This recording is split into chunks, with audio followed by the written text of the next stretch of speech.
네, 안녕하세요. 오지은 작가와의 아티스트 토크를 시작하도록 하겠습니다. 이번 토크는 화랑미술제 특별전 중에 신진 작가 일곱 분을 선정해서 부스를 마련해서 작품을 선보이는 프로그램이 있는데 그 주민이라는 프로그램에 선정된 오지은 작가님을 모시고 그 작업 세계에 대해서 이야기를 나눠보는 시간이에요. 그 오지은 작가님의 작품은 지금 토크가 이루어지고 있는 이전 시실이 아니고 나가셔서 왼쪽으로 가시면 삼전 시실이 있는데 거기에서 전시를 하고 계세요. 그래서 이미 보고 오신 분도 계실 수 있고 아직 못 보신 분이 계실 수도 있는데 지금 이 토크가 한 1시간 정도 진행된 이후에 못 보신 분들은 가셔서 오지은 작가님의 작품을 보고 오셨으면 좋겠습니다. 저는 오늘 진행을 맡은 최희승 큐레이터이고요. 제 옆에 계신 분이 오지은 작가님이십니다. 안녕하세요. 안녕하세요. 네. 저는 오지은 작가님을 원래 알고 있지는 않았고 작년에 그 루이즈 더 우먼이라는 그룹에서 포트폴리오 리뷰라는 프로그램이 있었는데 거기에서 처음 뵙게 됐어요. 그 포트폴리오 리뷰라는 프로그램이 굉장히 짧은 시간에 굉장히 많은 작가님들의 포트폴리오를 다 이제 리뷰를 해야 되는 프로그램이었는데 그래서 작가님과의 만남은 한 10분? 한 15분 정도였던 걸로 기억을 해요. 그래서 제가 그 많은 포트폴리오들을 보는 와중에 오지은 작가님의 작업을 봤을 때 한 2018년부터 2021년, 22년까지 짧은 기간 동안에 굉장히 많은 작품을 성실하고 진지하게 그리고 계신 작가라는 인상을 받게 되었어요. 그래서 그때의 인연이 올해까지 이어지게 되어서 지금 이번 주민 토크에서 여러분께 소개를 해드리게 되었습니다. 사실 그 삼전 시실 부스 앞으로 가보시면은 제가 오지은 작가님에 대해서 한 페이지 정도짜리로 짧게 글을 썼어요. 그래서 오지은 작가님은 주로 페인팅을 하시는데 그 페인팅, 즉 그 그리기에 대해서 오지은이라는 작가가 어떻게 그림을 그리는가에 대해서 아주 큰 명제 그리고 아주 쉬운 문장 4가지로 설명을 해본 글이었거든요. 그래서 오늘도 여러분에게 그 4가지 문장에 대해서 오지은 작가님의 그림 그리는 방식을 설명을 해드리고자 합니다. 네. 첫 번째 문장은 그 오지은은 정물을 그린다라는 문장이에요. 그래서 제가 몇몇 작품을 먼저 소개를 해드릴게요. 이 작품은 2020년에 그린 조의 사물이라는 작품인데 보시다시피 테이블 위에 뭔가 식물들도 보이고 유리병도 보이고 촛대랑 촛불 그리고 와인병 유리잔 이런 사물들이 놓여 있는 걸 보실 수가 있어요. 그리고 다음으로는 2020년 동일한 연도에 그린 와인과 고추장이 있는 식사라는 제목의 작품인데 제목 그대로 이 어떤 가정집으로 보이는 그 배경에 와인잔들이 5-6개가 있고 또 접시에 음식이 담겨 있고 또 중앙 아래쪽에 보시면 정말로 고추장이 있는 풍경인 거예요. 그리고 다음 작품도 유독 길었던 우리들의 밤을 보시면 마치 상대방 누군가와 대화를 하면서 저 비어있는 와인잔이 처음에 꽉 차 있었을 텐데 그것이 끝까지 비고 와인 잔도 비고 접시에 음식이 다 비워질 때까지 밤새 대화를 나눴던 것 같은 어떤 정물의 풍경을 보실 수가 있고 또 이 작품처럼 어떤 식물을 막 화병에 이렇게 저렇게 꽂았던 흔적들 그리고 지금 화랑미술제에 출품하는 작품인 보라와 청록의 놀이 그리고 숲이 되고 싶어서 이 2작품처럼 뭔가 초록색 테이블보 위에다가 작가님이 와인병을 화병 삼아 이런저런 식물들을 이렇게 저렇게 꽂아본 정물화를 보실 수가 있어요. 근데 사실 이 정물을 그린 그림들이 우리에게는 익숙하거든요. 왜냐하면 정물화라는 어떤 미술의 전통적인 방식이 있었고 그 전통적인 방식에 그 쓸모가 있었는데 특히 꽃을 그리거나 아무 감정이 없는 사물들을 그리거나 반짝이는 유리잔을 그리면 그 그림이 되게 예쁜 거예요. 그래서 이것들을 예전부터 지금까지 어떤 장식의 용도로 활용하고 있는 것을 저희가 흔히 정물화라고 부르거든요. 그래서 저는 처음에 작가님에게 왜 2022년에 정물화를 그리시는지에 대해서 여쭤봤어요. 그래서 첫 질문을 작가님이 정물화를 그리시는 계기와 그리고 그 시작한 시기에 대해서 여쭤보고 싶습니다. 네. 정물을 본격적으로 그리기 시작한 건 2020년도였어요. 그때가 제가 딱 삼재가 끝나는 해였어요. 그전에는 비교적 사람들과의 관계가 굉장히 원만했었거든요. 근데 삼재라는 게 이런 걸까요? 너무 속 시끄러운 일들이 많은 거예요. 그러다 보니까 어느 순간 한 명 한 명 제가 줄 세우기를 하고 있더라고요. 내가 사랑하는 사람 별표, 뭐 내가 이제 아쉬운 사람 세모, 뭐 미운 사람 네모, 이런 어떤 저의 모습이 너무 찌질하고 우습게 느껴지는 거예요. 그러면서 과거 행복하게 보냈던 순간들은 서로의 기억에 어떻게 남아있을까 이런 생각이 들고, 각자의 기억은 다르게 남겨지겠지만 그래도 우리가 함께 보낸 이 시간은 진실이지 않나 하는 마음으로 과거의 사진을 뒤적거리면서 찾고 시간을 보낸 테이블을 그리기 시작했어요. 그러니까 오지은 작가님의 답변을 다시 들어보면 이거 저는 이제 화면 안에 뭐가 그려져 있느냐를 봤는데 알고 보니 오지은 작가님은 뭔가 사물을 그리려던 게 아니라 내가 있었던 그 당시의 상황을 그린다는 말씀이신 것 네. 같아요. 근데 그렇다면 작가님께 이전에 정물화, 저는 이제 정물화로 이제 해석을 했으니까 와 현재 그리고 있는 작품이 어떻게 다른지에 네. 대해서 또 궁금하거든요. 네. 과거 정물화는 반짝이고 어떤 찬란한 것들을 그리면서 생의 허물을 말했다면은, 저는 사실 그 사이에 어떤 공백을 그리고 싶었어요. 그러면서 당시 상황을 더 초점 맞추면서 그렸는데요. 이제 사람이 어떤 비어있는 공기, 그리고 너 나와 어떤 사이에 지나갔던 공기, 그리고 감정의 빈자리, 그리고 다시 돌아갈 수 없어서 멈춰버린 어떤 시간들, 그리고 생은 찬란하고 허무하지만 그런 허무한 무력감까지도 애틋하게 바라보는 시선이 좀 담겨 있었던 것 같아요. 그렇다면 어떤 그 사물과 상황에 내 감정과 생각과 그때의 분위기, 네. 그 시간들의 네. 어떤 색깔들을 이렇게 부여하고 투영시킨다는 얘기처럼 네, 들리기도 네. 하거든요. 그렇다면 예를 들면 이 지금 화면에 그려져 있는 유리잔이나 와인잔이나 촛대, 촛불들에는 혹은 이 화면 안의 사물들을 어떤 점을 조금 더 집중해서 그림을 그리고 계신지 또 궁금해요. 네. 저는 정물을 그릴 때 두 가지를 생각하는데요. 하나는 이제 빛이에요. 이 빛이 실내일까 아니면은 실외일까에 따라서 좀 다르거든요. 그리고 만약에 이게 실내라면은 밤일까? 그리고 낮일까? 그리고 어떤 조명 밑에서 우리가 잔을 부딪혔나 생각하면서 그리는데, 그러다 보니까 이 그림 안에서의 주조색을 만들고 그리고 전체적인 분위기를 만들어 나아가요. 그리고 두 번째는 사물이 놓여 있는 이 위치예요. 그리고 나 아닌 더 플러스인 사람들의 수라고 볼 수도 있고, 그리고 그와 나의 어떤 거리감을 생각하면서 잔의 위치가 다르게 놓여져 있기도 해요. 그리고 그 위치에 따라서 각도와 구도를 설정하고 그려진 어떤 그림 프레임 밖에도 연결되는 공간이 떠오를 수 있게 애매한 구도로 사물을 자르기도 했어요.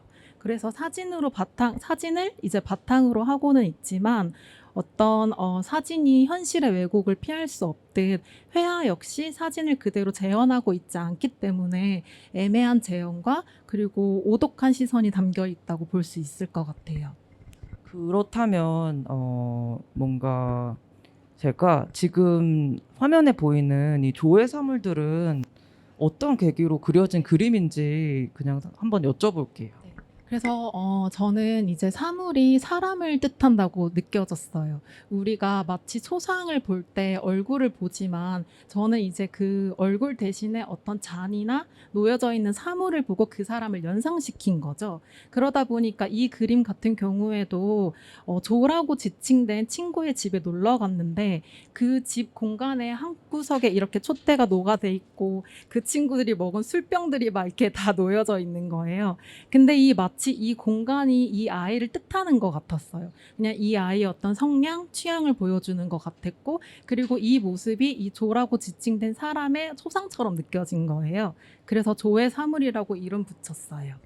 그 지금 배경이 네. 굉장히 암흑 같은데 네네. 뭐 저 배경은 그 조님의 네. 벽지 색깔인가요? 아니요. 사실은 창문이에요. 창문에 그날 비가 되게 많이 내려가지고 밤에 어둑어둑해져 있었고, 비가 내린 그 다음 날이었기 때문에 그 이렇게 유리에 빗물이 왔다가 하면 되게 얼룩지잖아요. 그래서 되게 얼룩되어 있는 모습이에요.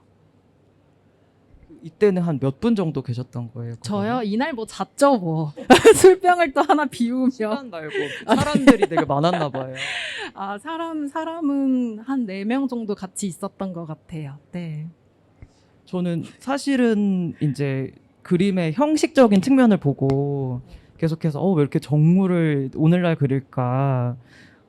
왜 풍경을 오늘날 그리는 의미가 뭘까에 대해 계속 생각을 했는데 작가님이 되게 단호하게 나는 정물이 아니고 그 상황을 그리는 거야 라고 말씀을 해주신 다음에 작품을 다시 봤는데 그러고 나서 좀 의미가 다른 거예요. 예를 들면 지금 3번은 없을 생일 파티도 앞서 소개해드린 어떤 조의 사물들처럼 와인잔이나 유리잔이나 어떤 붉은 조명 아래 이 상황이 벌어졌을 텐데 저 잔이 아닌 그 견고하게 놓여진 잔의 바깥들 를 타고 어떤 분위기와 웃음소리와 혹은 고민과 한숨들이 뒤섞인 어떤 말들이 흘렀겠구나 라는 상상을 하면서 보게 되었고, 마찬가지로 모호한 관계의 풍경도 이 제목처럼 이 풍경은 굉장히 모호합니다. 배경과 사물이 약간은 뒤섞여 있는 형식인데 이때는 작가가 굉장히 마음에 어떤 흔들림이 있는 상태에서 이 상황에서 사진을 찍었겠구나, 혹은 와인을 좀 많이 마셔서 정신이 몽롱한 상태에서 사진이 흔들렸을 수도 있겠구나 라는 상상을 하게 되었고, 이거는 초를 그린 그림인데 작가님이 이 작업에 대해서 초가 계속 이제 차 타들어가면서 뚝뚝 떨어지고 형태가 바뀌잖아요. 흘러내려가고 있는 그 초처럼 대화 역시도 뭔가 휘발되고 있고 그 시간이 지나면 사라지는 대화에 대해서 좀 이입해서 이 풍경에 담아낸 것이 아닐까라는 생각이 들었어요. 그래서 저는 이런 오지은 작가님의 작업에 대해서 두 번째 문장으로 오지은은 정물 바깥을 그린다라는 문장을 붙여보았어요. 그래서 보이는 것은 사물들이지만 사실상 오지은 작가가 말하고 싶고 좀 더 중요하게 보고 싶은 것은 그 사물을 둘러싸고 있고 감싸고 있었던 그때의 시간들, 그때의 분위기, 그때의 어떤 공기의 감촉 혹은 뭐 습도, 어떤 이런 알 수 없는 감정들과 느낌이 아니었을까라는 생각을 하면서 이 문장을 붙여보게 되었습니다. 그래서 주로 어떤 상황에서 사진을 찍고 또 그림이 그리고 싶어지는지 질문을 드릴게요. 작년에 내가 사랑하는 어떤 것이라는 주제로 100일 동안 글을 쓰는 프로젝트를 참여했었는데, 하루는 주제가 내가 사랑하는 영화에 관한 것이었어요. 저는 영화를 너무 좋아해서 그날 글을 되게 잘 적고 싶었던 거예요. 그런데 하루 종일 고민만 하다가 끝나버렸어요. 그러니까 내가 어떻게 사랑하는 무엇을 떠오르기에 하루가 너무 짧았던 거죠. 그러면서 저는 어렸을 때부터 친구와 주고받은 어떤 쪽지 한 장을 못 버리는 사람이었던 거예요. 그럴 정도로 과민할 정도로 과거를 되돌아보고 사람과의 어떤 마음을 예민하게 반응하면서 받아들이고, 그러면서 지나간 추억, 그때의 시간과 장소, 그리고 그 사람들을 떠올리면서 그림을 그리는데, 나의 기억에 너는 빛이 났는데 너의 기억에도 내가 존재를 할까, 이런 생각도 많이 들고, 그러면서 과거의 사진을 뒤적거리고 그런 상황을 떠올릴 수 있는 사진을 매개체 삼아서 회화로 옮기고 있어요. 근데 그렇다면 뭐 지금 보고 계신 3번을 없을 네. 생일 파티는 뭐 어떤 상황에서 선택된 장면인지 궁금해요. 그리고 네. 제가 예상한 것처럼 어떤 붉은 조명 아래서 그려진 그림인 것인지 어떤 상황이었는지 좀 구체적으로 듣고 싶어요. 네. 이때 이제 친한 친구들이 몇 명 있었는데요. 그 때마침 친구들 무리 중에 같은 달월에 생일인 친구가 있었어요. 그래서 매년 생일 파티를 같이 한 거예요. 오늘 이제 이번 달에 너랑 나랑 생일이니까 이번 연도에 같이 하고 또 내년에도 같이 하고 이때도 마찬가지로 세 번째로 생일 파티를 하던 해였어요.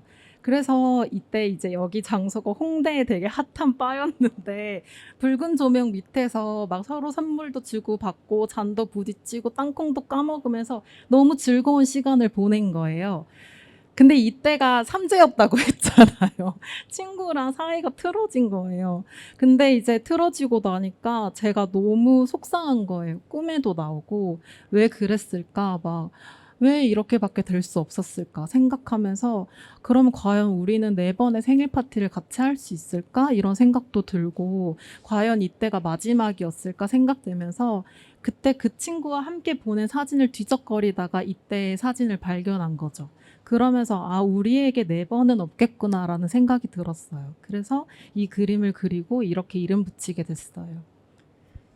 근데 그런 이제 스토리가 네. 담겨져 있는데 항상 이렇게 오지은 작가님의 이야기 속에는 나와 주변 사람이 있는 거예요. 친구일 때도 있고 연인일 때도 있고 가까운 사람들과 함께 보낸 시간인데 근데 막상 그림 속에 남아있는 곳에는 그 사람들의 모습은 보이지 않거든요.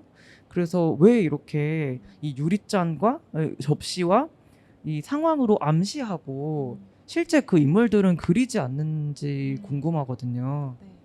사실 나 아닌 다른 사람을 그릴 때 쉽게 대상화하면 안 된다라는 그런 경계심이 커요. 저를 그린다는 것은 그냥 마음껏 그릴 수 있는데 다른 사람을 내가 그림을 그린다고 해서 쉽게 대상화해도 되는 걸까에 대해서 많이 경계하는 편이고요. 그리고 두 번째는 비유하는 것을 좋아하는 성향 때문인 것 같아요. 아까 이제 보여주신 사라질 대화와 같은 그 초가 흘러내려가는 그 작품도 보면은 초가 흘러내려가는 이런 이미지와 그리고 제목을 보면서 보는 사람들이 은유하고 그다음에 유추하고 연상하는 그 과정들을 좋아해요. 그리고 이제 우리가 이렇게 선생님과 저랑 대화를 나누고 그리고 머릿속에 가끔 상황을 그려볼 때가 있잖아요. 머릿속으로 떠오르고. 근데 그거를 재빨리 기록하고 싶어서 문장을 적으려고 하면은 완벽한 문장이 절대 기록되지 않는 거예요. 마치 아가 다른 것 같고 의가 다른 것 같고. 그런데 이제 이런 마음을 담아서 원래의 모습으로는 다시 돌아갈 수 없는다라는 거를 이제 초에 비유한 거죠. 그래서 우리의 어떤 대화가 사라지겠지만 이걸 초로 비유해서 그림으로 포착하고 싶었던 것 같아요. 어, 사실 지금 제가 이 파트에 갖고 온 작업들은 그 오지은 작가의 다른 그 한 파트인데 이런 풍경을 그린 그림들도 있거든요. 그래서 근데 이 풍경들도 지금 앞서 제가 보여드린 어떤 정물과 마찬가지로 제목에서 늘 그와 보낼 시간 혹은 그와 보낸 시간 혹은 내가 바라본 어딘가라고 하는 어떤 상대방을 항상 은유를 하고 있거나 그리고 화면 안쪽으로는 이 여기가 연못인지 늪지인지 뭐 풀숲인지 뭐 숲속인지 사람인지 뭔가 뭐 어떤 먼지인지 그 형체가 굉장히 뒤섞여 있는 모습을 볼 수가 있고 그리고 이런 어떤 초를 그린 그림에서나 혹은 사물과 풍경이 뒤섞여 있는데도 제가 뒤쪽에서 본 어떤 이런 풍경화가 어떤 것이 명확히 보이지 않고 자꾸만 이렇게 모호하게 뒤틀리고 있는 모습들을 볼 수가 있거든요. 근데 또 어떤 작품에 앞서 보여드린 작품들에서는 또 굉장히 단단할 때도 있어요. 이런 사물들이 견고할 때가 있어요.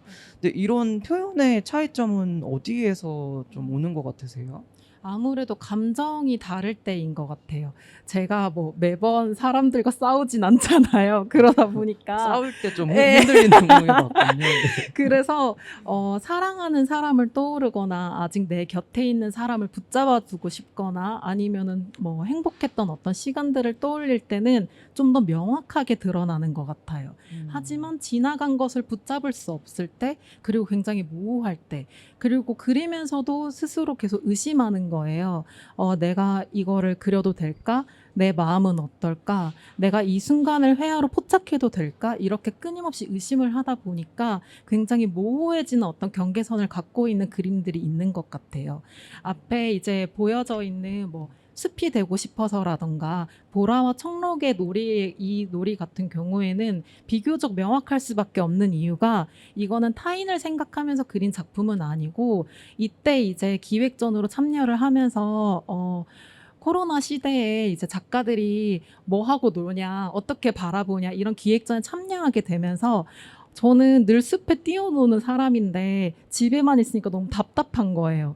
그래서 집 안에서 내가 혼자 숲을 만들자, 내가 이렇게 보라와 청록의 어떤 놀이를 하자 이런 마음으로 그림을 그렸기 때문에 비교적 사물들이 되게 명쾌하게 떨어진 것 같아요. 근데 그렇다면 어떤 상황 속에서 사건이 일어나고 그 사건 안에서 사진으로 기록하고 그 기록된 사진을 그림으로 옮기면서 끊임없이 그 상황을 기억하게 되잖아요. 네. 계속 복기하고 끄집어내고 음. 그때의 대화들을 떠올리고 생각하고 곱씹는데 네. 그 그림으로 옮기는 과정에서는 어떤 생각을 하면서 그림을 그리고 계신가요?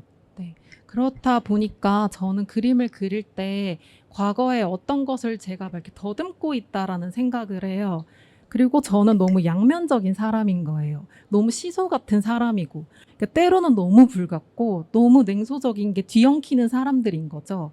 그러다 보니까 이렇게 흐릿해지는 일들이 온전히 내 것이 될 수 없다는 마음과 때로는 놓을 줄도 알아야 한다는 마음이 되게 뒤엉켜요. 그래서 그림을 그릴 때에는 불같을 때도 냉소적일 때도 아닌 그 중간에 어딘가를 제가 찾아서 그림을 그리려고 노력해요. 그래서 저는 이런 비유를 많이 하고는 하는데 한바탕 불이 활활 타오르고 난 뒤에 그 불이 꺼진 거예요. 그리고 그 재를 제가 이렇게 주워 담아서 조각난 이 재들을 그림에 툭툭 던지는 마음으로 그림을 그려요. 그리고 이렇게 보여지는 그림들이 그냥 담담한 어떤 서술형이길 바라는 마음이 있어요. 그 풍경에 대해서도 그냥 한번 소개를 직접 네. 받고 싶어요. 제가 네. 내가 바라본 어딘가라는 이 그림은 어디를 그리신 네. 거예요? 여기는 이제 지나간 애인과 함께 갔던 제주도 여행에서 여행에 이제 갔던 그림인데요. 말을 갑자기 더듬기 시작해서. 근데 이제 제가 잘못 다른 작품으로 사실 제가 소재는 명확하게 다르지만 풍경을 대하는 태도와 정물을 대하는 태도는 같아요. 이제 누군가를 연상시킨다는 점에서는 같은 거죠. 그래서 이 당시에 여행을 가가지고 저는 도시 사람이 아니고 촌 사람이어가지고 늘 뭔가 자연에 대해서 가고 싶은 마음이 늘 있어요. 그래서 그림을 그릴 때 자연을 그리고 싶어 하니까 이런 공간을 가면은 아, 이거 그려야 되겠다. 이거 보고 싶다. 어떻게 그리지? 막 이렇게 보고 있는데 그 옆에 있던 사람은 나 이러고 있는 나를 보고 있는 거예요. 그 순간이 너무 애틋하게 느껴지는 거죠. 내가 이렇게 나 이거 그릴 거야 이렇게 보고 있는데 얘는 이 풍경이 아니라 그러고 있는 나를 바라보고 있는 거. 그래서 이 당시에는 이제 만나고 있을 때였는데 그러다 보니까 굉장히 알록달록하고 그리고 이렇게 노을도 아름답게 지고 그리고 내가 바라본 어딘가가 아니라 네가 바라본 어딘가라고 이름을 붙이게 됐어요. 근데 그 상대방이 바라본 어딘가는 저인 그렇다면 거죠. 작가님이었는데 네. 또 인물이 사라져 네. 있는 풍경인 네. 거네요. 네, 알겠습니다. 다음으로 세 번째 문장으로 제가 선택한 것이 오지윤은 재현하여 그린다라는 말이에요. 앞에서 계속해서 말씀은 드렸지만 오지윤 작가는 사진을 직접 촬영하거나 혹은 주변 사람들에게 사진을 받아서 그걸 캔버스에 옮기는 재현 작업을 하고 있어요. 그래서 이 재현의 과정은 전반적으로 어떻게 진행이 되는지 시작부터 그 그림이 끝나는 지점까지 과정에 대해서 말씀을 듣고 싶어요. 하나는 이제 아까 앞서도 말했듯이 과거 저장된 사진 중에서 고르는데요. 그리고 그 사진에 담겨 있는 빛에 따라서 주조색을 설정해요. 그 색은 이제 뭐 붉은색이 될 수도 있고, 이렇게 화이트색이 될 수도 있고. 그런 다음에 그 이후에 사진 속에 담겨 있는 것 중에서 어떤 거는 생략하고 어떤 물건들을 그릴지 정하고, 그 다음에 붓질로 왜곡시키면서 그리는 거예요. 정확하게 재현하지 않는 거죠. 그리고 두 번째로 친구들한테 받은 사진을 그린 거는 사실 이 전시 때가 처음이었어요. 그 전에는 제가 직접 찍고 경험한 사진들로만 그림을 그렸는데 이때 처음으로 친구들의 사진을 받아본 거예요. 사실 그랬던 이유는 나의 어떤 이런 찌질한 마음과 구멍난 어떤 그림들 사이에 덤덤한 그림들을 좀 섞고 싶었던 것 같아요. 그러면서 좀 숨겨두고 싶었던 것 같기도 하고, 그리고 이제 제가 잘 아는 어떤 친구의 사진을 받아서 거기에 제가 직접 이름 붙이는 일도 재밌고 흥미롭게 느껴졌던 것 같아요. 그래서 이렇게 다 모아놓고 보니까 분명한 어떤 차이는 좀 느껴지는 거예요. 어떤 감정의 격함의 온도 차이도 조금씩 느껴지는 것 같고, 그림을 대할 때 어떤 태도도 조금씩 다른 것 같고, 그때 이제 이런 뒤섞인 어떤 마음들을 전시했던 게 당신은 자는 안녕하십니까 전시였어요. 그러니까 본인이 스마트폰으로 네. 사진을 찍는데 그 사진들이 너무 나를 선명하게 보여주는 것 같아서 뭔가 스스로의 단어로 네. 찌질한 것 같고, 네네. 근데 남이 찍은 사진은 그래도 상대적으로 이제 좀 덤덤한 것 같아서 그 사진들을 섞어 놓으니까 좀 중화된 어떤 네, 풍경이 네. 나왔다. 네. 이제 이런 말씀이신 건 거예요. 네. 그 이번 출품작 중에 먼지가 흩날리는 시간이라는 작품이 있고, 또 그것의 연작으로 밤에 피는 꽃이라는 작품이 있어요. 근데 이 작업에 대해서 이 작품 이제 화면 전체적으로 어떤 꽃들과 식물과 그런 것들이 막 뒤섞여 있고 화면 전체적으로, 그리고 그 사이에서 이 작품이 출품작이라서 가서 보실 수가 있는데 화면을 자세히 보시면 정말로 먼지가 피어오른 것처럼 뭔가 긁어내기 같은 기법을 통해서 뭐 연기가 피어오르고 있는 모습들을 볼 수가 있어요. 근데 제가 이 작품에 대해서 어떻게 제작된 작품인지 여쭤보니까 작가님이 선물 받은 꽃들이 있는데 그것들이 주로 생화였고 그것들을 막 버리지 못해서 말려서 보관을 하신 거예요. 그래서 그 말려서 보관을 하다가 너무 많이 쌓여서 이젠 정말 버리게 되었을 때 아마도 그 꽃들에 이렇게 먼지가 쌓여 있었던 것 같아요. 근데 그 버리는 순간에도 이제 놓지 못하고 사진을 찍은 그 사진을 가지고 그림으로 옮긴 작품이라는 말씀을 들려주셨어요. 그래서 제가 작가님 그 사진이 보고 싶어요라고 해서 받았던 사진이 이 사진이거든요.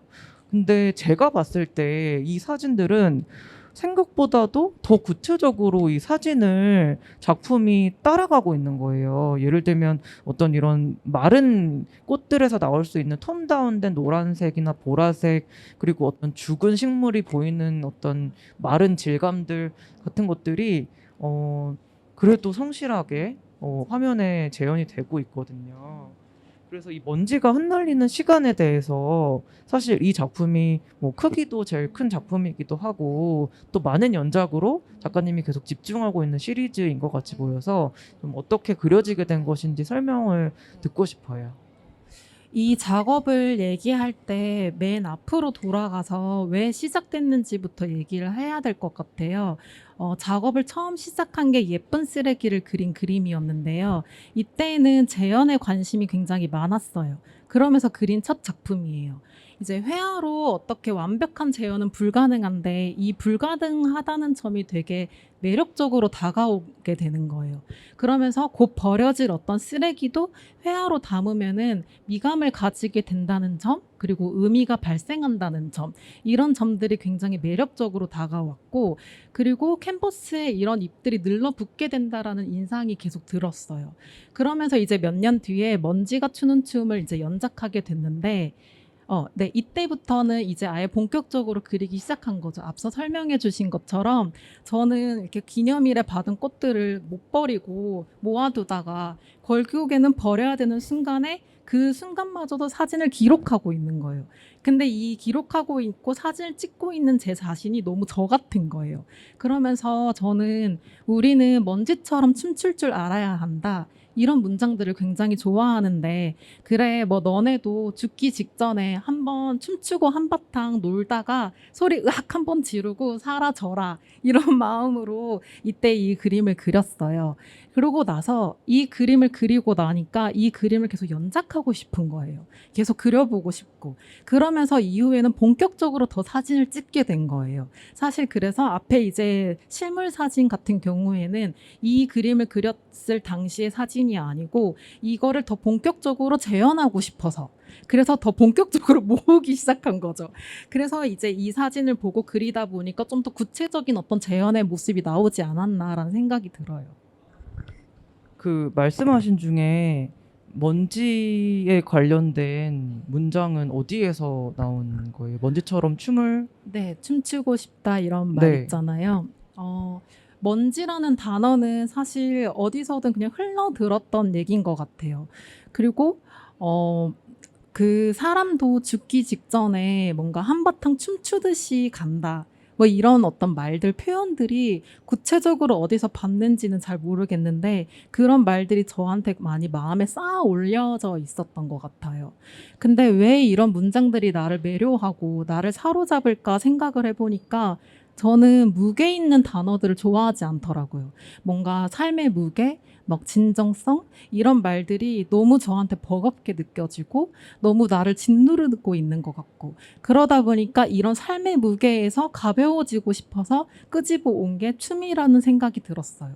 그리고 그 춤을 제일 잘 표현해 줄 수 있고 뭔가 흩날리는 어떤 거를 표현할 수 있을 때 그거는 먼지이지 않나. 그래서 이 꽃잎들도 그냥 먼지로 표현하게 된 것 같아요.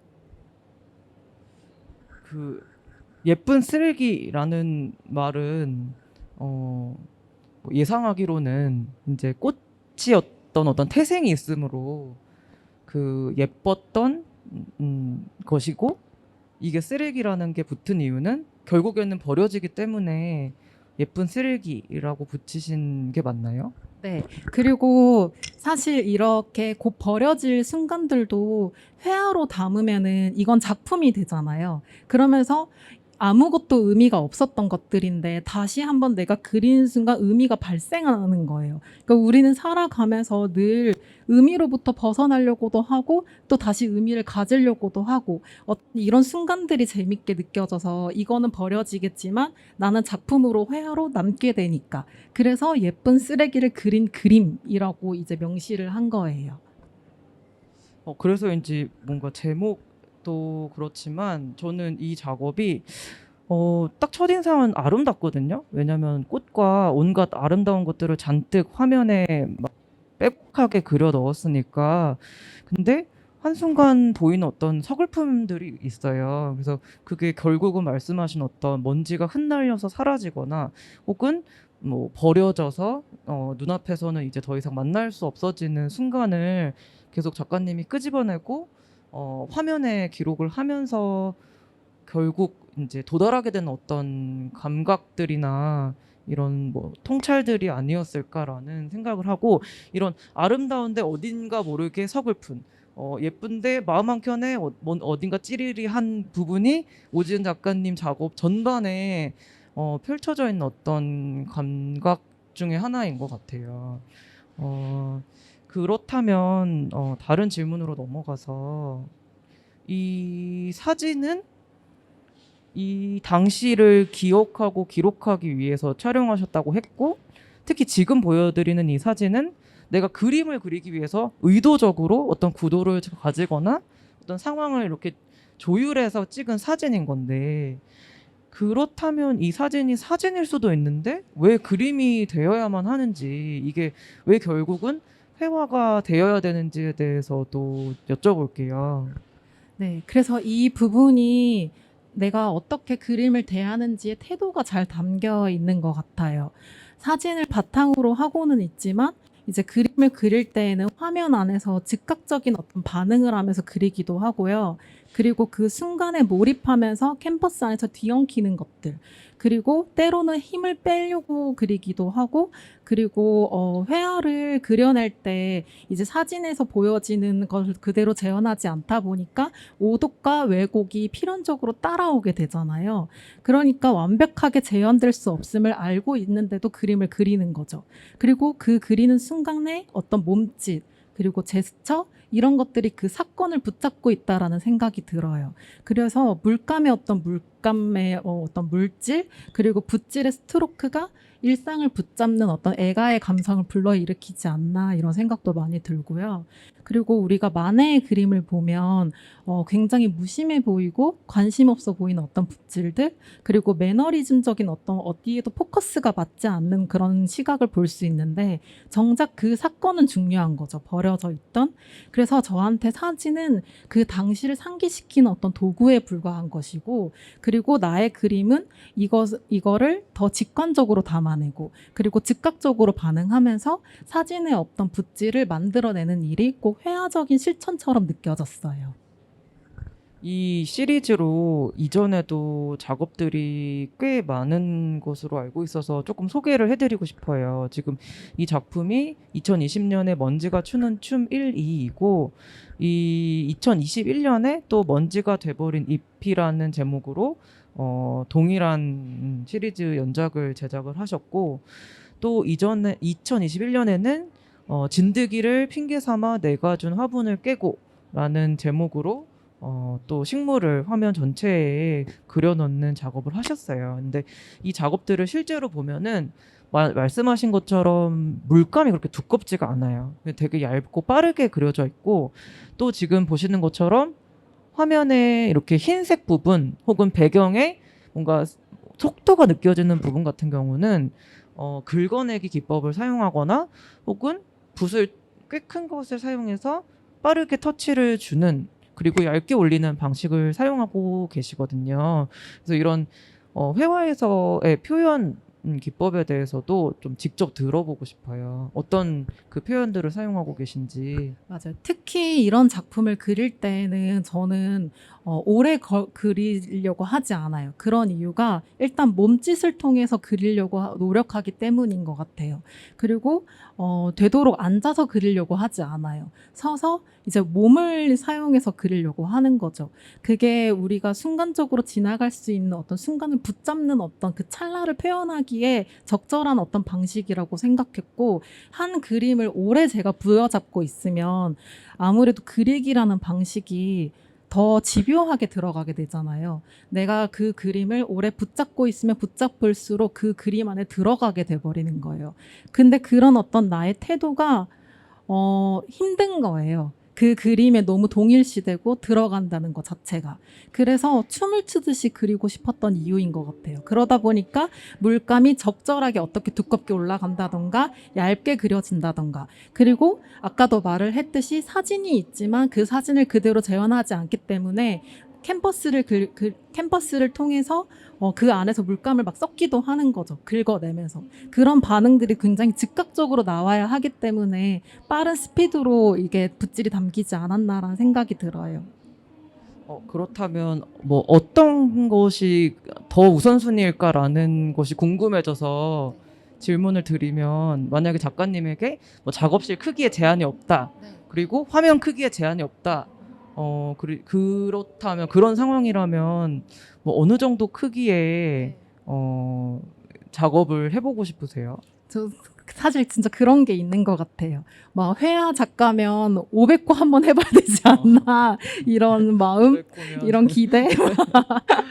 왜냐면 몸짓을 쓴다는 의미에서는 팔이 끝까지 닿는 걸 넘어서 뭐 사다리를 탄다던가 네. 그렇게 작업하시는 분들도 실제로 많이 계시기 때문에 저는 그 스케일에 대한 고민, 현재의 상태가 마치 정말 스마트폰의 사진의 크기와 뭔가 그 사이즈를 넘어가지 않는 듯한 스케일을 가지고 있는 것 같아서 한번 더 뭔가 네. 고민을 해보실 수 있는 지점인 것 네, 같아요. 네. 네. 그 다음 문장으로 넘어가서 마지막인데 그래서 방금 제가 드린 말씀과 조금 역행하는 문장이기도 해요. 오지은 작가는 사진을 보고 그것을 재현하는데 또 마지막으로 어떻게 보면 오지은은 그것을 재현하여 그리지 않는다라는 문장으로 이 마지막 파트를 잡아봤어요. 이 마지막 주제에 대해서 말씀을 드리면서 소개하고 싶은 그림은 재현에 실패한 그림이라는 제목이에요. 그래서 앞서 보여드린 이 말린 꽃 시리즈의 연장선상에 있으면서도 제가 말씀드리고 싶은 재현하지 않는 것, 사진을 보고 그리지만 그것을 정확히 재현하지 않는 방식에 있어서 잘 설명해 줄 수 있는 그림인 것 같아서 가져와 봤거든요. 그래서 이 작품은 어떻게 이런 제목을 갖게 되었어요? 이거는 엄마와의 어떤 관계가 들어간 건데요. 엄마가 그 군기를 말리는 그 향을 되게 좋아하세요. 공기가 네, 뭐예요? 이렇게 뭐 말린 잎 같은 건데 계피 향이 살짝씩 나는 식물이에요. 그래서 그렇게 말린 것들을 집안 곳곳에 늘 놔뒀고, 그리고 뭐 옷장 안에도 넣어두시고, 저는 항상 그 향기를 맡으면서 자랐는데, 제가 이제 자취를 시작하니까 엄마가 그거를 보내주신 거예요. 근데 사실 저는 이 향을 더 이상 맡고 싶지 않은 거죠. 왜냐면 나의 공간인데. 근데 엄마는 이제 당연히 내가 좋아할 거라고 생각하고 그걸 또 한알은 보낸 거예요. 그러니까 저는 이걸 보고 버릴 수도 없고 또 나의 어떤 향으로 할 수도 없는 거예요. 그러다 보니까 그림을 그리면서 엄마의 마음도 떠오르는데 이거를 결코 재현할 수는 없고 그러면서 왜곡이 돼버리고 그리고 나의 어떤 이렇게 뒤엉켜 있는 이런 마음들 그런 마음을 담아가지고 그리게 됐어요. 그 식물들은 지금 어떻게 돼요? 그거요? 뭐 없어졌죠. 이게 한 7년 전, 8년 전은. 결국 방에는 네. 두지 않으셨어요? 그런 마음이 꼭 어떤 마음 같냐면요. 엄마가 반찬을 막 보내주시잖아요. 근데 혼자 살고 자취하다 보면은 결국 그걸 다 못 먹고 버릴 때가 있어요. 곰팡이가 막 쓴단 말이에요. 그러면은 그거를 싱크대에다가 반찬통을 막 버리는데 그렇게 제가 나쁜 딸 같이 느껴질 수밖에 없는 거예요. 아유, 이 못된 년 이거를 빨리 먹었어야지 막 이런 마음? 그런 마음이 막 들어요.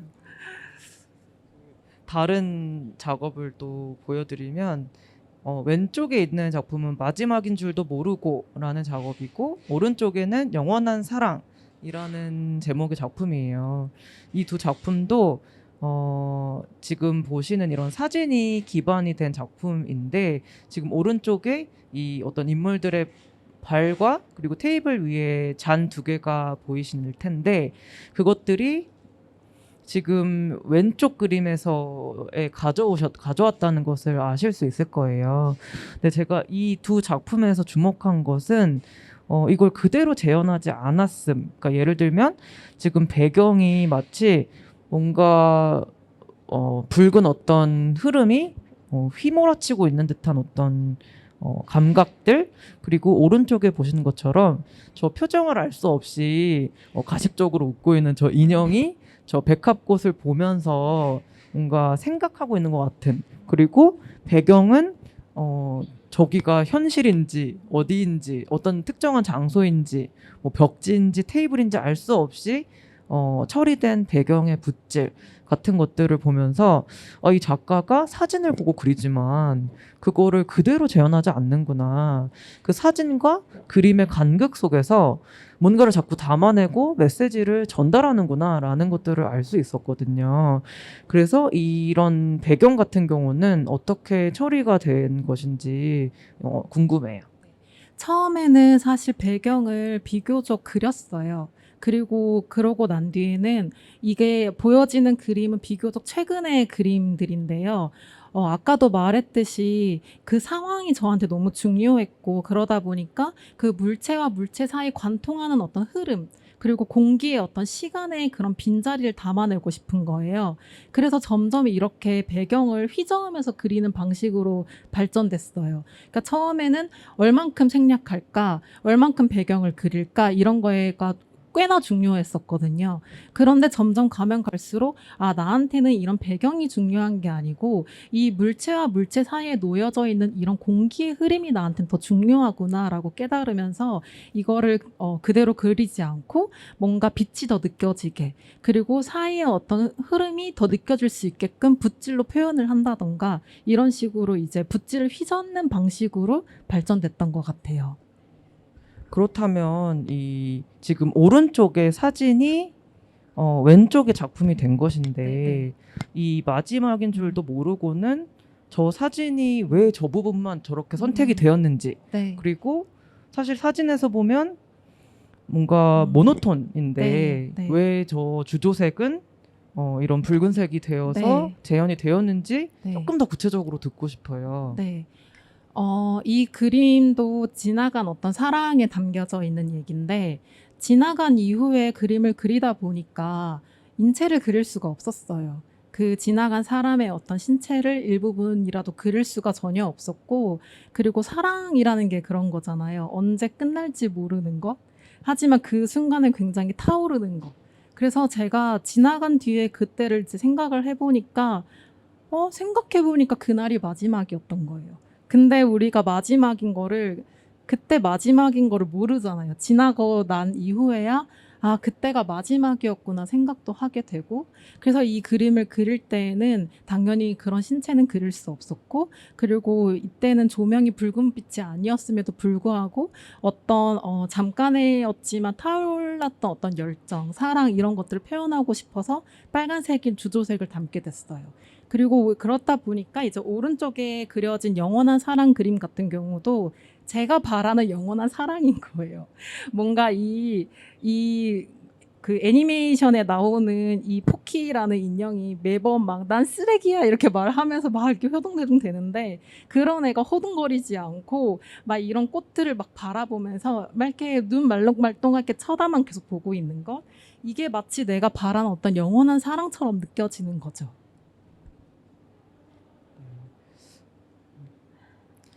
어, 지금 제가 이 말씀을 듣고 또 이 그대로 재현하지 않음, 그 사진과 회화 사이에서의 어떤 작가님의 주관을 집어넣는 방식에 대해서 이 마지막 바다라는 작품이랑 또 먹다 남은 케이크이라는 작품을 갖고 왔어요. 근데 이 두 작품 같은 경우에는 다른 작품들보다 조금 더 회화적인 표현 방식이 거칠다면 거칠게, 아니면 거침없다면 거침없게 나타나고 있는 것 같아요. 근데 앞서 말씀해주신 어떤 빠른 붓질이나 혹은 긁어내기나 이런 표현과는 또 다른 방식인 것처럼 느껴져서 앞으로 이런 계속해서 회화를 탐구하는 과정에서 이런 표현의 방식은 어떻게 좀 발전을 시키고 싶으신지, 이 대화가 이제 약간 마무리되는 과정 안에서 좀 질문을 드려볼게요. 친구가 하루는 그런 얘기를 한 적이 있는데, 제 작업을 보고 오지야 네 그림을 보면 마치 쾌가 떠오른다, 락이 떠오른다 이런 말을 한 적이 있어요. 근데 그 문장이 저는 너무 좋은 거예요. 그래서 앞으로 내가 회화적인 발전을 하기 위해서는 이런 어떤 획을 더 발전시켜야 되겠다. 그래서 빠르게 어떤 휘날리는 선, 그리고 아까도 말했듯이 제스처를 통한 어떤 붓질의 확장, 그리고 이게 사물인지 풍경인지 알 수 없는 어떤 모호한 것들, 그러면서 구상인지 추상인지도 모른 그 어떤 모호한 관계들을 오고 가는 작업들을 더 하고 싶어요. 그러면서 이제 자기 반복을 이제 경계하는 거죠. 예, 계속 해왔던 어떤 것들을 경계하고 그러면서 더 풀어헤치는 그림들을 그리고 싶어요. 얘기를 듣다 보니까 뭔가 사물은 풍경같이 보이기도 하고 또 풍경이 사물처럼 보이기도 하는 그 대하는 태도에 있어서 이렇게 다르지 않음을 계속해서 느끼게 되는 것 같아요. 그 벌써 시간이 거의 50분이 다 되어 가서 마지막 작품을 소개를 해드리고 이 작품에 대해 이야기를 하고 마무리를 해야 될 것 같아요. 이 작품은 2020년에 그린 나는 늘 춤추고 싶어요 라는 작품인데, 제가 앞서 보여드렸던 어떤 풍경이나 식물이나 사물이나 이런 것들과 또 다른 축에 있는 작품인데, 오지은 작가님에게 중요한 의미가 있는 작품이라서 가져와 봤어요. 아까 먼지가 춤추는 것에 대해서 이야기를 하실 때 잠깐 춤에 대해서 얘기를 하셨거든요. 근데 이 화면 안쪽에서 막 이 핑크빛 숲속에서 신나게 춤을 추고 있는 저 뒷모습이 바로 작가님이라는 이야기를 하셨어요. 그래서 이렇게 춤추는 인물을 왜 그리고 계신지, 그리고 뭐 먼지의 춤은 먼지의 춤이고, 이런 춤이라는 것을 통해서 그림으로서 하고 싶은 이야기는 무엇인지 저 전반적으로 이야기를 들으며 마무리를 하고자 합니다. 사실 제가 2019년까지는 좀 사회적인 얘기를 담아서 작업을 해왔었는데, 타인의 어떤 삶을 제가 회화로 그려내는 일이 굉장히 모순처럼 느껴지더라고요. 그래서 더 이상 그 작업을 이어나갈 수 없었고, 그럼에도 불구하고 내가 계속 그림을 그린다면 난 어떤 그림을 그려야만 하는가, 이런 고민이 늘 있었어요, 그 당시에. 그러면서 떠올린 게 춤이에요.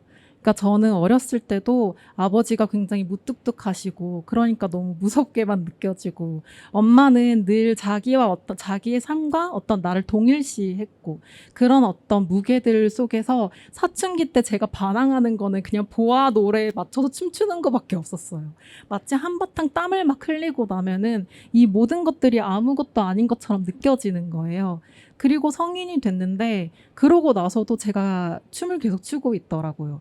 그러니까 친구들은 막 웃으면서 막 웃는데, 사실 저는 엄청 진지하게 춤을 추고 있거든요.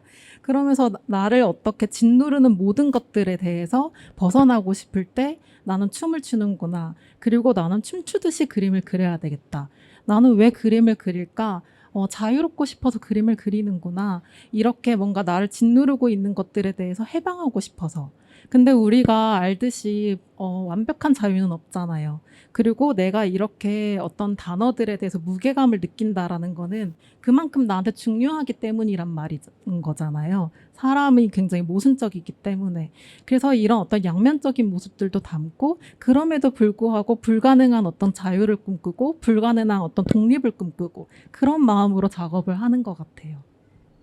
뭔가 뭐 감정의 억압에 대한 어떤 해소라던가 해방이라던가 자유, 막 탈출처럼 들리기도 하는데, 사실 이런 말들이 어느 순간 우리가 너무 솔직해서 하지 않았던 말들인 것 같거든요. 회화가 나의 감정의 해방의 도구야.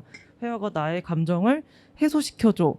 내 감정을 표현하는 수단이야 라고 말하기를 조금 꺼려하는 분위기가 있었는데, 또 한편으로 보면 사실 그게 가장 원초적인 기능 중에 하나가 아니었나 생각이 들어요. 그림을 그린다는 것, 그림을 본다는 것에 대해서. 그래서 그런 어떤 솔직한 이야기들을 담아내고 계신 오지은 작가님과의 이야기를 나눠볼 수 있게 되어서 저도 굉장히 즐거운 시간이었습니다. 지금 토크는 이렇게 마무리를 하고, 혹시 지금 대화를 듣고 계신 분들 중에 오지은 작가님께 직접 궁금하신 게 있으시면 손을 들고 질문해 주시면 감사하겠습니다. 저희 마이크를 드릴게요. 예, 저는 인천에서 온 최병진이라고 하는데요.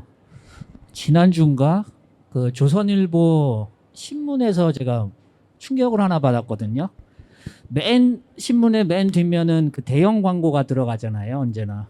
근데 어느 기업의 이미지 광고 같은데, 거기에 글쎄 인공지능이 그린 봄 그림 그래갖고 우리 기업도 이렇게 뭐 기술 발전을 이루어서 여러분에게 뭐 봄을 갖다 드리겠습니다, 뭐 이런 느낌으로 한 것 같더라고요.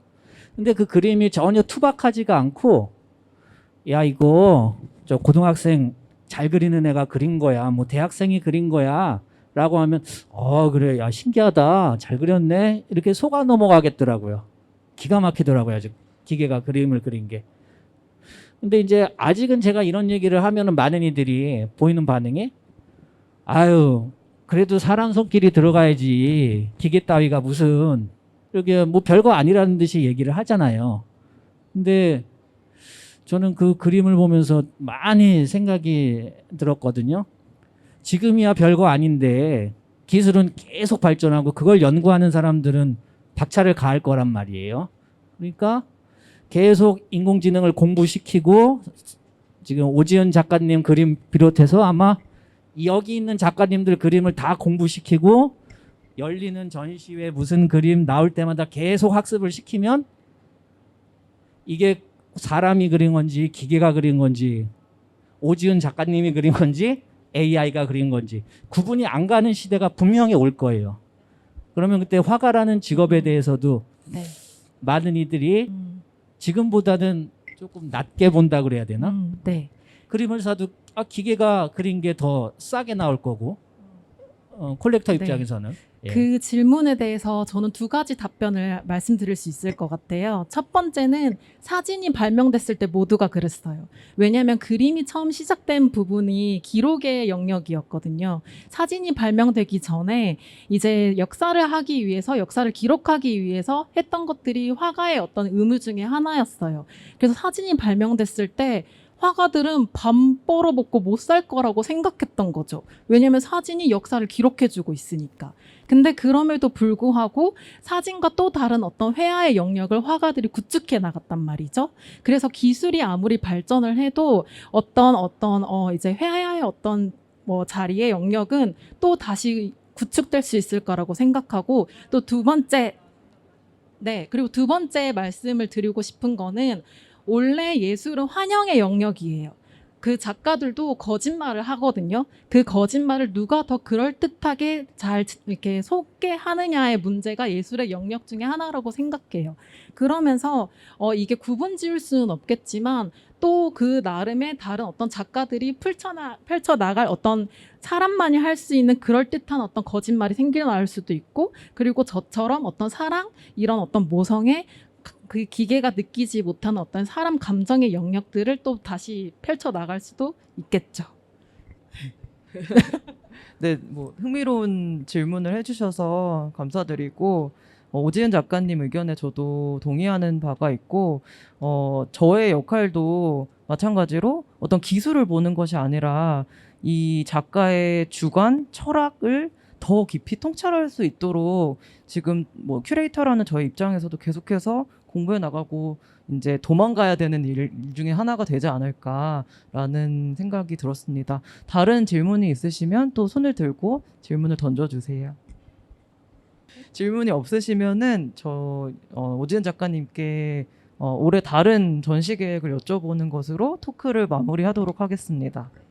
그러니까 저는 일상을 얘기하는 작가고 내러티브가 굉장히 강한 작가이기 때문에 그러다 보면 회화 작가로서의 어떤 실천적인 탐구가 필요할 때가 있잖아요. 지금은 제가 이제 그런 시기를 맞이하고 있다는 생각이 들고 그런 어떤 연구하는 모습들을 8월의 개인전을 통해서 좀 풀어놓을 생각이에요. 네, 8월에 개인전이 있습니다. 드로잉룸에서 네. 개인전을 하실 예정이고 네. 지금 토크 끝나고 난 이후에 3전시실에서 오지은 작가님 작업을 만나고 가셨으면 좋겠습니다. 긴 시간 토크 함께해 주셔서 감사합니다. 감사합니다. 감사합니다.